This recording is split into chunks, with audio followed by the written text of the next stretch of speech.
Olá pessoal, tudo bem com vocês? Bom, gente, hoje eu vou fazer um comentário ou uma resenha sobre o livro Pequeno Príncipe, esse daqui. Então eu vou falar um pouquinho sobre esse livro.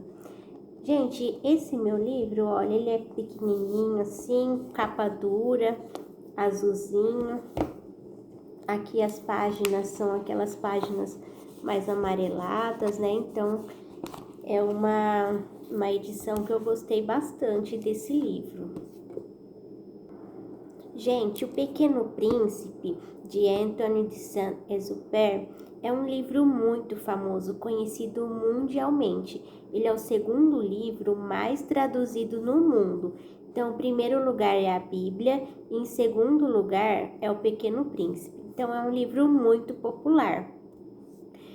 E ele, gente, até hoje é muito lido. Então tem referências dele em outros livros, em filmes, em clipes musicais. Vocês vão encontrar referências desse livro em vários lugares.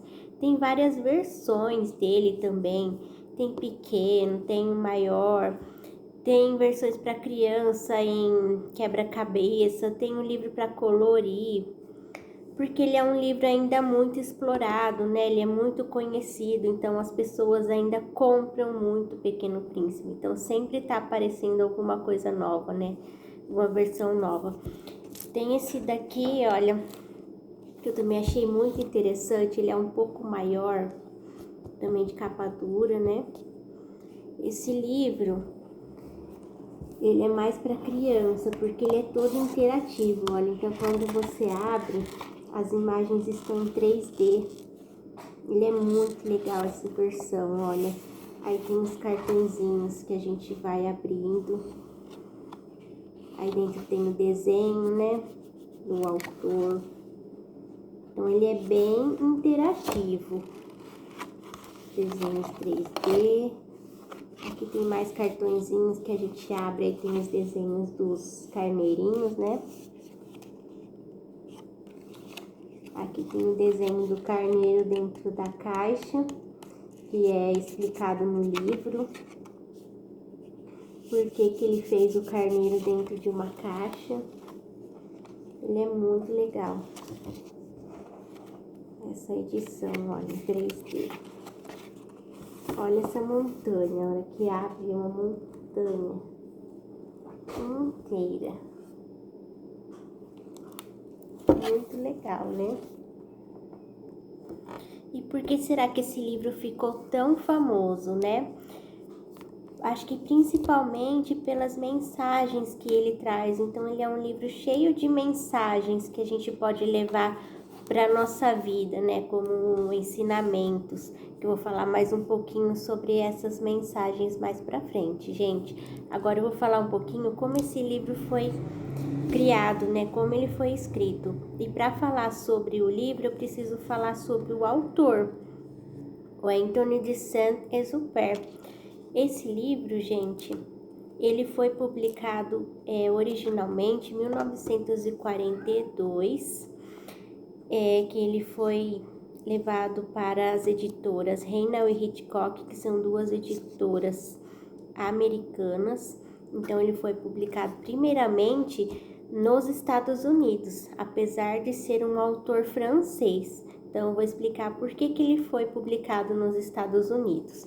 E tudo que eu vou falar para vocês, pessoal, eu tirei desse livro aqui, olha. Ele é bem interessante porque ele tem nota dos editores no começo, né? E ele tem um pós-fácil com o título A Energia Renovadora do Exílio, por Rodrigo Lacerda. E foi desse texto do pós-fácil que eu tirei essas informações que eu vou passar para vocês. E depois também tem uma cronologia da vida e obra do autor. Esse livro, ele foi idealizado pelo autor, ele demorou mais ou menos 1 ano para ser escrito, né? E ele pensou em tudo, ele pensou na história, ele próprio que fez as ilustrações, que são aquarelas. Então, ele fez as aquarelas para colocar no livro. Na verdade, ele pensou em tudo. Ele contava para os seus amigos sobre a história que ele estava escrevendo. Ele ficou muito empolgado quando ele estava escrevendo esse livro, né? E não é de se admirar que muito da sua própria vida ele colocou no livro, muito de suas próprias experiências. Bom, vou começar a contar a história já do final. Quando esse livro chegou para as livrarias americanas, né? O autor, ele era um piloto de avião durante a Segunda Guerra Mundial. E em 1943 ele recebeu uma convocação para a África. E um pouco antes disso, seu livro foi publicado, né, e chegou às livrarias americanas. Antes de partir para essa missão que ele recebeu, ele deixou dedicatórias de próprio punho aos amigos americanos, também a seus amigos franceses, né? Porque ele não tornaria ver a nenhum deles. Ele já tinha deixado certo as dedicatórias, tudo como ele esperava que fosse publicado o livro dele, porque infelizmente, né, no dia 31 de julho de 1944, seu avião decolou para uma missão de reconhecimento na Córcega e horas depois caiu no mar, derrubado por um piloto nazista. Então ele nunca voltou dessa missão dele. E isso foi logo depois que o livro dele havia sido publicado, né? Então ele não chegou a ver a proporção que sua obra tomou mundialmente, né? E apenas em 2002 é que apareceram restos do aparelho do avião, né? E o corpo de Saint-Exupéry jamais foi encontrado. E aí a gente vê que a história do livro tem muito a ver com a história do personagem principal, que também é um piloto de avião. E esse personagem, ele cai no deserto do Saara, que é onde acontece toda a história, onde ele conhece esse pequeno príncipe, né? Esse menininho loiro com umas roupas de príncipe que aparece e começa a conversar com ele, falar algumas coisas estranhas, e daí que ele vai contar toda a história. E o autor, o próprio escritor do livro, em 1935, enquanto ele tentava quebrar o recorde de velocidade entre Paris e Saigon, ele ficou preso no deserto do Saara. Então aí a gente já vê as semelhanças com o personagem da história, que também ficou preso no deserto do Saara.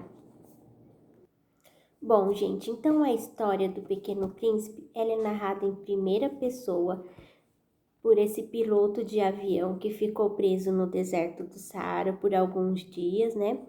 E lá ele encontra essa figura misteriosa do Pequeno Príncipe, que aparece e ele começa a contar muitas coisas fantasiosas, né? Então ele fala que ele veio de um planeta, que era um planeta bem pequeno. Ele fala que ele já viajou por vários outros planetas e conheceu várias pessoas diferentes, né? E são essas pessoas que ele conheceu pelo caminho que ele vai contar e mostrar algumas atitudes e características humanas que, de acordo com o autor, né, com o personagem principal, são próprias essas atitudes dos adultos. Então, ele sempre vai mostrar que a criança tem uma visão diferente do mundo.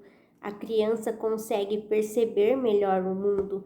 Então, enquanto o adulto ele está preocupado com coisas materiais, com coisas que não têm muita importância, a criança está preocupada e ela consegue ver as coisas como realmente são, né?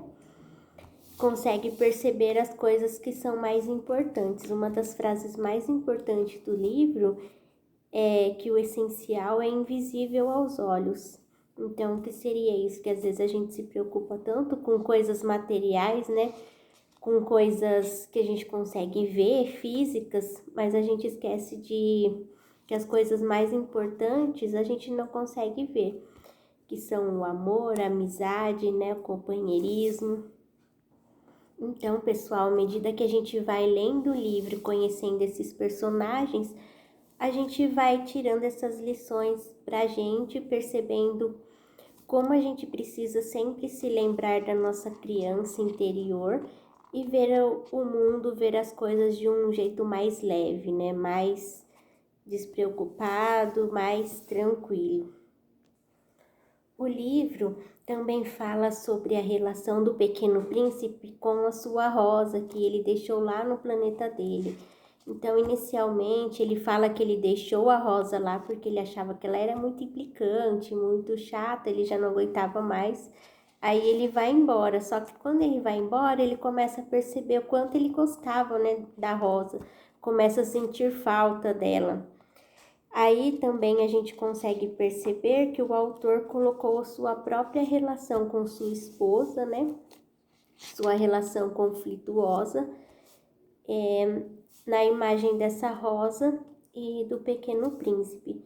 E a gente pode tirar também disso como lição de qualquer relação que a gente tem, né? Qualquer relação afetiva, seja entre pais e filhos, entre amigos, né, que quando a gente está junto com a pessoa, às vezes a gente vê muitos defeitos das pessoas, né? Mas quando a gente separa, que a gente começa a sentir falta e ver o quanto que a gente gostava daquela pessoa. Bom, gente, então como eu falei, esse é um autor francês, só que o livro foi publicado inicialmente nos Estados Unidos, e isso aconteceu porque o autor ele estava em exílio nos Estados Unidos. O exílio é quando uma pessoa precisa sair de seu país original por ordem do governo por causa de algum conflito político, alguma coisa que ele acaba sendo expulso do seu próprio país e não pode voltar. Então ele estava nos Estados Unidos, né, longe da sua pátria, né, do seu local de origem, e foi lá que ele pensou em escrever O Pequeno Príncipe. E no livro, né, gente, o Pequeno Príncipe, o príncipezinho, ele está o tempo todo querendo voltar para o seu planeta, querendo voltar para a rosa que ele deixou lá. Então, daí a gente pode tirar também de reflexão que o autor ele gostaria de voltar para a sua terra, né, para a sua terra natal. Também a gente pode tirar como uma mensagem do livro, né, esse resgate à infância, da gente sempre se lembrar de ver a vida com os olhos de uma criança, com leveza e se preocupando com as coisas que realmente importam. Então é isso, né? E na leitura do livro é importante a gente sempre refletir cada personagem que aparece no livro, que mensagem ou que reflexão a gente pode tirar para a nossa vida. Então espero que vocês gostem da leitura do livro e consigam compreender, né? Que apesar de parecer ser um livro infantil, ele acabou sendo um livro muito reflexivo, né? Para todas as idades. Tchau, pessoal!